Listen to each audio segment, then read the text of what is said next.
So guys, kung gusto nyo matuto, like and subscribe, okay? Okay, ibig sabihin nito, madali lang sa may mga expanded form kung saan mong mahahanap ang expanded form sa may bilang na to. Diba? 11 plus 39 equal 9 plus na 1. Adi 10, di ba? Lagay mo dito 0. Tapat mo dito. Pagtapos, pwede naman siya combination. Ibig sabihin lang, siya yung expanded form. Hindi po pwede. Find the sum siya. Pero, kailangan ma-expanded siya. Kasi expanded form with the sum. Sorry guys, naano lang. So, tinutok natin dito yung ano.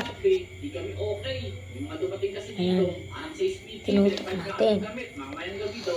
Sa may mga ganyan na hindi kabisado na isang tao na minali ka, kung hindi naman, hindi ka minali. Kapag naman ganun. 4, 5. 50. Okay, 50 yung sagot.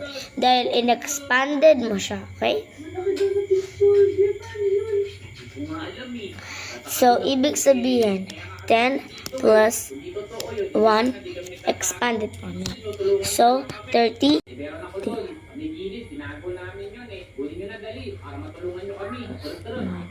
Tulungan to Mayra dito. Uy, may mga chess pala dito eh. Tara, buksan natin to. Uy, ang daming baril dito. Magagamit natin to. Teka lang, gumayon pa ka ng baril natin. Sabi nila, aking soldier daw mo eh. Teka, ano pang laman nito? May mga trap pala rito eh. Alam ko na mo eh. Teka na lang natin yung mga bahay nila. Uy, may creative potion din. Kaso, 5 minutes lang pwedeng gamitin to. Tara. Ano ba to? Ito, hawakan may creative potion na to. Dali, inumin lang natin. Teka, ano po bang pangalan nyo? Yan ko to, si Duling. Duling daw pangalan niya, magkatunog pala sila. Aling Duling, aling Duling. Wait na. Ba't Duling ba siya? Okay. Hiya mo na, tara. Ay, aling Duling. Ganito na lang po. Puprotek na lang namin yung billings nyo. Sige. Dahil mamayang gabi, baka lumabas. Ayan, pagsamahan nyo yan. So, 40 yan plus 10. Expanded form yan, yung nakikita nyo.